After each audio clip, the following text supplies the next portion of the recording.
Style. ഇന്ന് ഞാൻ ചെയ്യാൻ പോകുന്നത് ഒരു ചിക്കൻ ബിരിയാണിയാണ്. അപ്പോൾ പെട്ടെന്ന് നല്ല ടേസ്റ്റി ആയിട്ട് നമുക്ക് വീട്ടിൽ തന്നെ കുക്കറിനകത്ത് ഒരു ചിക്കൻ ബിരിയാണി എങ്ങനെ ഉണ്ടാക്കാമെന്ന് നോക്കാം. അതിന് മുമ്പായിട്ട് എൻ്റെ യൂട്യൂബ് ചാനലായ മിനീസ് ലൈഫ് സ്റ്റൈൽ സബ്സ്ക്രൈബ് ചെയ്തില്ല എന്നുണ്ടെങ്കിൽ ഒന്ന് സബ്സ്ക്രൈബ് ചെയ്യുക. അപ്പോൾ നമുക്ക് ബിരിയാണി ഉണ്ടാക്കിയാലോ. ചിക്കൻ ബിരിയാണി ഉണ്ടാക്കുന്നതിന് ആവശ്യമായ സാധനങ്ങൾ: ബസുമതി റൈസ്, ചിക്കൻ, 2 സവാള, 3 ഏലക്ക, 3 ഗ്രാമ്പു, 1 പട്ട, ആവശ്യത്തിന് മുളക് പൊടി, മഞ്ഞൾപ്പൊടി, മല്ലിയില, ഇഞ്ചി, വെളുത്തുള്ളി, ചെറിയ ഉള്ളി, 2 പച്ചമുളക്, തക്കാളി, നാരങ്ങ, ആവശ്യത്തിന് നെയ്യ്, വറുത്ത ഉള്ളി 1, അണ്ടിപ്പരിപ്പ്, മുന്തിരി, കുരുമുളക് പൊടി, 2 സ്പൂൺ തൈര്, ഗരം മസാല, ഉപ്പ് ആവശ്യത്തിനുള്ള എണ്ണ. ഇത്രയാണ് ചിക്കൻ ബിരിയാണി ഉണ്ടാക്കുന്നതിന് ആവശ്യമായ സാധനങ്ങൾ. ആദ്യം തന്നെ ചിക്കൻ മസാല തേച്ച് വയ്ക്കാം. അരമണിക്കൂർ നേരം മസാല തേച്ചിട്ട് വയ്ക്കണം. 1 സ്പൂൺ മുളക് പൊടി, 1/4 ടീസ്പൂൺ ഗരം മസാലപ്പൊടി, 1/4 ടീസ്പൂൺ മഞ്ഞൾപ്പൊടി, സ്വല്പം കുരുമുളക് പൊടി, അരമുറി നാരങ്ങയുടെ നീരാണ് എടുത്തിരിക്കുന്നത്. അതിൻ്റെ 1 സ്പൂൺ ഇതിലൊഴിക്കുക. ബാക്കി ചോറിനകത്തോട്ട് ഒഴിക്കാനാണ്. 2 സ്പൂൺ തൈര്, ആവശ്യത്തിന് ഉപ്പ്. ഇത് നല്ലതുപോലെ മിക്സ് ചെയ്യുക. ചിക്കൻ ഒന്ന് ചെറുതായിട്ടൊന്ന് ഫ്രൈ ചെയ്തതിന് ശേഷമാണ് ഞാൻ ചെയ്യുന്നത്. അല്ലാതെ ഇങ്ങനെ ഡയറക്റ്റായിട്ടും ചെയ്യാം. പക്ഷേ അപ്പോൾ അകത്ത് വെളുത്തിരിക്കുന്നതുകൊണ്ട് ഒരു രസം കാണത്തില്ല. ഇതാകുമ്പോൾ ഒന്ന് ഫ്രൈ ചെയ്തെടുത്താൽ ഒരു രസം കാണും. ഒരു 600 ഗ്രാം ചിക്കൻ ഉണ്ടത്. വലിയ പീസ് എടുക്കുന്നുണ്ടെങ്കിൽ നമ്മൾ ഫോർക്ക് വെച്ചിട്ട് നല്ലതുപോലെ അകം വരെ മസാല ചെല്ലത്തക്ക രീതിയിലൊന്ന് കുത്തി കൊടുക്കണം. അപ്പോൾ ഈ മസാലകളെല്ലാം ഉള്ളിലോട്ട് നല്ലതുപോലെ പിടിക്കും. നല്ലതുപോലെ തിരുമ്മി പിടിപ്പിക്കണം. ഇത് അരമണിക്കൂർ നേരം വെച്ചിരുന്നാൽ നല്ലതാണ്. കണ്ടല്ലോ, മസാലയൊക്കെ തേച്ച് കഴിഞ്ഞാൽ അരമണിക്കൂർ നേരം മാരിനേറ്റ് ചെയ്യാൻ വെക്കുകയാണ്. ഇനി അടുത്ത സ്റ്റെപ്പ് അരി കഴുകി വെക്കുക. ഇതിന് 3 കപ്പ് അരിയാണ് ഞാൻ എടുത്തിരിക്കുന്നത്. ബസുമതി റൈസാണ്. 2 ടൈപ്പ് അരിയുണ്ട്. ഒന്ന് പച്ചരി ടൈപ്പും ഒന്ന് ബോയിൽഡ് റൈസുമാണ്. പച്ചരി ടൈപ്പാണ് ഞാൻ എടുത്തിരിക്കുന്നത്. അതിന് സ്വല്പം വേവ് കുറവുണ്ട്. മറ്റേതാകുമ്പോൾ ഒരുപാട് വേവുള്ളതാണ്. ഇതിന് നമുക്ക് കഴുകി വയ്ക്കാം. ഇത് 3-4 വെള്ളം കഴുകിയിട്ട് അങ്ങ് വെച്ചിരുന്നാൽ മതി. അതിരുന്ന് സോക്കായിക്കോളും. ഇനി അടുത്ത സ്റ്റെപ്പ് 2 പച്ചമുളക്, ചെറിയ ഉള്ളി വേണമെങ്കിൽ ചേർത്താൽ മതി. വേണമെന്ന് നിർബന്ധമൊന്നുമില്ല. കുറച്ച് വെളുത്തുള്ളി, നല്ലൊരു കഷ്ണം ഇഞ്ചി. അത് 4ഉം കൂടി മിക്സിയിൽ ഒന്ന് ചതച്ചെടുക്കാം. മിക്സിയിൽ അടിച്ചെടുത്തതാണ് ഇത്. അപ്പം നമുക്ക് ചിക്കൻ വറുത്തെടുക്കാം. ഉള്ളി വറുത്ത എണ്ണ ഇവിടെ ഇരിപ്പുണ്ട്. അതിലോട്ട് നമുക്ക് വറുത്തെടുക്കാം. ചിക്കൻ ഇട്ട് കൊടുക്കാം.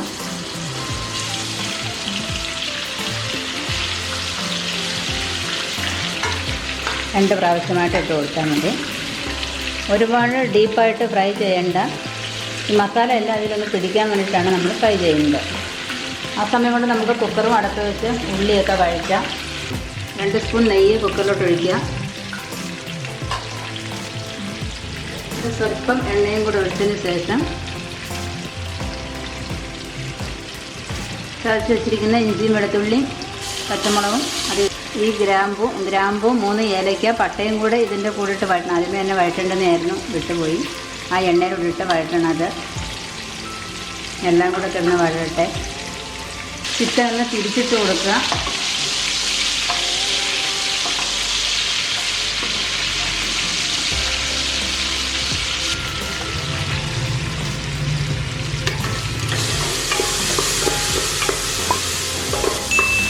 ആദ്യം നെയ്യ് എണ്ണ ഒഴിക്കുമ്പം തന്നെ ഈ ഗ്രാമ്പും പട്ടയും ഏലയ്ക്കും അതിലിട്ട് നല്ലതുപോലെ ചൂടാക്കണം. അതിനുശേഷം ഇഞ്ചി വെളുത്തുള്ളി മിശ്രിതം അതിനകത്തോട്ട് ഇട്ട് നല്ലതുപോലെ അതിൻ്റെ പച്ച മണമൊന്ന് മാറിയതിന് ശേഷം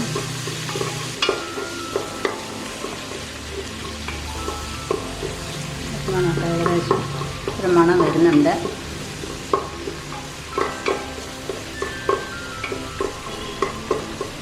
നമ്മൾ സെർവ് ചെയ്യാൻ നേരം ഈ പട്ടയൊക്കെ എടുത്ത് മാറ്റണം. പട്ട, 3 ഏലയ്ക്ക, 3 ഗ്രാമ്പു, അത് നമുക്ക് കണക്കുണ്ടത്. അപ്പോൾ നമുക്ക് പറക്കി മാറ്റിയാൽ കഴിക്കുന്നവർക്ക് വിഷമമില്ലാതെ കഴിക്കാൻ പറ്റും. അല്ലെങ്കിൽ അതൊക്കെ ഒരു കടി കടിച്ചാൽ പിന്നെ അവർക്ക് കഴിക്കാൻ തോന്നുകയില്ല. നമുക്കതിലേക്ക് ഉള്ളി ഇട്ട് കൊടുക്കാം. 2 ഉള്ളിയാണ് എടുത്തിരിക്കുന്നത്, നീളത്തിൽ അരിഞ്ഞത്. ഒന്ന് വഴണ്ടതിന് ശേഷം തക്കാളിയും കൂടെ ചേർത്ത് വഴറ്റണം.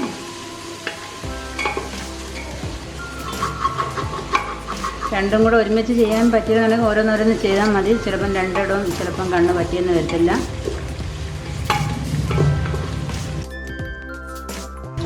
ഞാൻ ആദ്യത്തെ ചിക്കൻ കോരി എടുക്കുകയാണ്.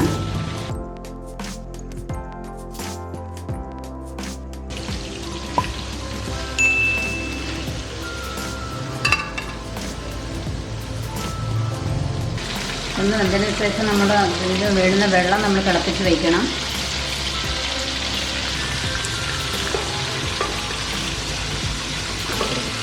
ഒരു തക്കാളി അരിഞ്ഞതും കൂടി അതിലിടുക.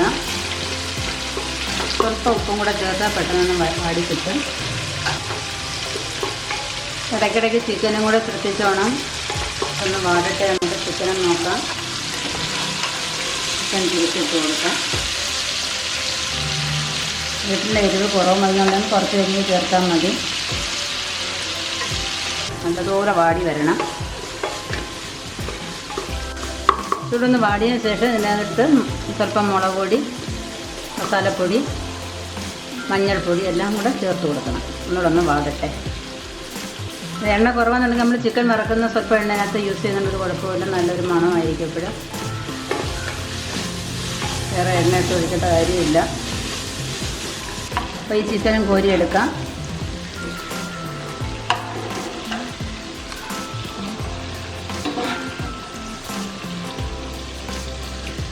നമുക്ക് ഈ അടപ്പിലോട്ട് ആവശ്യത്തിനുള്ള വെള്ളം തിളപ്പിക്കാം. അപ്പം ഉള്ളി നല്ലതുപോലെ ഒന്ന് വാടിയിട്ടുണ്ട്. ചിക്കൻ വറുത്ത എണ്ണ നമുക്ക് ഉപയോഗിക്കുന്നതിൻ്റെ കുഴപ്പമൊന്നുമില്ല. അത് ഉപയോഗിക്കാം. നല്ല സ്മെല്ലൊക്കെ കിട്ടുമ്പോൾ അതിലോട്ട് 1 സ്പൂൺ മുളക് പൊടി, 1/4 ടീസ്പൂൺ ഗരം മസാലപ്പൊടി. ഇത് ഞാൻ വീട്ടിൽ തന്നെ പൊടിച്ച് വെച്ചിരിക്കുന്നതാണ്. ഒരു സ്വല്പം മഞ്ഞൾപ്പൊടി. നമുക്ക് അരി ഇടാൻ നേരം നമുക്ക് ഉപ്പ് ചേർത്താൽ മതി. ഉപ്പ് സ്വല്പം ഉള്ളി വാടാനായിട്ട് ഇട്ടിരുന്നു. ചിക്കൻ വറുക്കാൻ നേരം നമ്മൾ ഉപ്പ് ചേർത്തിട്ടുണ്ട്.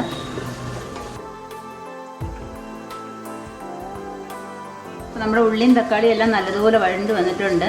നല്ല സ്വല്പം ഗരം മസാലയുടെ കുറവുണ്ടെന്ന് തോന്നുന്നു. ഒരു സ്വല്പം കൂടി ഇട്ട് കൊടുക്കാം. ഒരു 1/4 ടീസ്പൂണും കൂടി ഇട്ട് കൊടുക്കാം. അത് 1 സ്പൂൺ തൈരോട് ഒഴിക്കാം. ഒരു സ്വല്പം തൈരും കൂടെ ഒഴിച്ചു കൊടുക്കാം. നല്ലതുപോലെ ഒന്നുകൂടെ ഇളക്കുക. അതിലോട്ട് അരിഞ്ഞു വെച്ചിരിക്കുന്ന മല്ലിയില, നമ്മൾ വറുത്ത് വെച്ചിരിക്കുന്ന ഉള്ളി, അണ്ടിപ്പരിപ്പ്, മുന്തിരി കൂടെ അതിനകത്തോട്ട് മിക്സ് ചെയ്യും. നല്ലതുപോലെ വഴറ്റിന് ശേഷം ചിക്കൻ അതിനകത്തോട്ട് ഇടും. അതിലോട്ട് ചിക്കൻ ഇട്ട് മസാലയെല്ലാം അതിലോട്ട് പിടിക്കുന്നതുവരെ ഒന്ന് ഇളക്കിക്കൊണ്ടിരിക്കുക. തീ കുറച്ചിട്ടിട്ട് സമയം കൊണ്ട് നമ്മൾ വെള്ളം തിളപ്പിച്ച് വെക്കണം. ഇതിലോട്ട് നമ്മൾ കഴുകി വെച്ചിരിക്കുന്ന അരി ഇതിലോട്ട് ഇടുക. അതിലോട്ട് ബാക്കി വെച്ചിരിക്കുന്ന നാരങ്ങാനീര്, ഉപ്പ്. ചോറിന് നമ്മൾ ഉപ്പ് ഇട്ടിട്ടില്ല. അതിനും കൂടെ ഉപ്പ് വേണം. ചോറിന് സ്വല്പം മുന്നിൽ നിന്നെങ്കിലേ വേകുമ്പോൾ അത് പരുവായി കിട്ടുകയുള്ളൂ ഉപ്പ്. നമുക്ക് വെള്ളമെല്ലാം കൂട്ടിയിട്ട് പിന്നെ നോക്കാം ഉപ്പുണ്ടോ എന്നുള്ളത്. നല്ലതുപോലെ ഇളക്കുക. ഇത് കിടന്നെല്ലാം നല്ലതുപോലെ ഒന്ന് ഫ്രൈ ആകണം. സമയത്ത് വേണമെങ്കിൽ പൈനാപ്പിൾ വേണമെങ്കിൽ ചേർക്കാം. നല്ലതുപോലെ ഈ ചോറും ചിക്കനും എല്ലാം ഒന്നടന്ന് ഇളക്കി എടുക്കണം. എല്ലാം പുരണ്ടിട്ടുണ്ട്. ഇതിലോട്ട് ഇനി വെള്ളം ചേർക്കാം. 1 കപ്പ് അരിക്ക് 2 കപ്പ് വെള്ളമാണ് കണക്ക്. ഇതിപ്പം ചിക്കൻ്റെ ജ്യൂസൊക്കെ ഇറങ്ങുന്നത് കൊണ്ട് സ്വല്പം വെള്ളം കുറയ്ക്കുകയാണ്. 3 കപ്പ് അരിയാണ് എടുത്തിരിക്കുന്നത്. അപ്പോൾ 6 കപ്പ് വെള്ളം. ഞാൻ 5.25 കപ്പ് വെള്ളമേ എടുക്കുന്നുള്ളൂ. വെള്ളം അതിലോട്ട് ഒഴിക്കാം.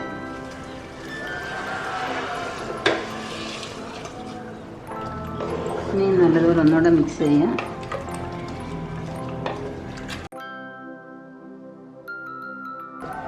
ഇതിനകത്ത് നമുക്കിനി ഉപ്പൊക്കെ ഉണ്ടോ എന്ന് നോക്കിയിട്ട് അടയ്ക്കാം. ഉപ്പൊക്കെ ഉണ്ട്. എല്ലാം നല്ല കറക്റ്റാണ്. ഇനി അടുത്ത് എന്താണെന്ന് വെച്ചാൽ തിളച്ച വെള്ളമാണ് നമ്മൾ വീഴ്ത്തിയത്.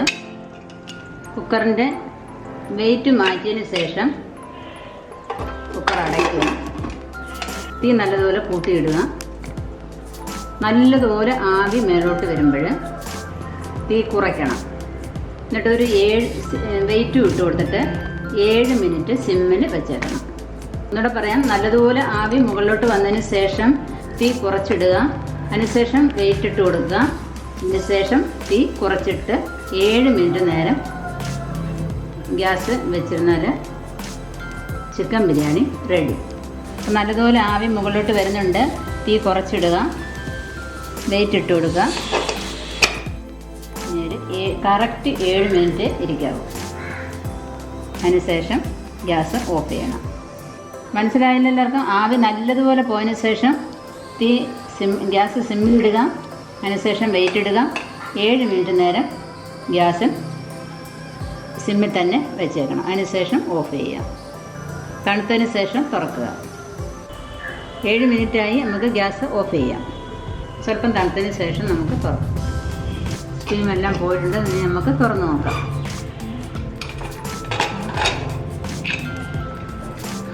നല്ല മണം വരുന്നുണ്ട്.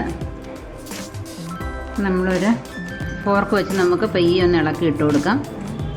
തണുക്കുമ്പോൾ നല്ല ഇതായിട്ടിരിക്കും. ഇപ്പോൾ ചൂടോടെ ആയിരിക്കുന്നതാണ്. നല്ല സൂപ്പർ, നല്ല അടിപൊളി ചിക്കൻ ബിരിയാണി റെഡി ആയിട്ടുണ്ട്. നല്ല മണം വരുന്നുണ്ട്.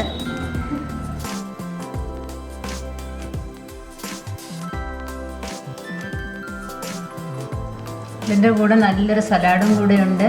നല്ല ടേസ്റ്റാണിത് ഒരുമിച്ച് കഴിക്കാനായിട്ട്.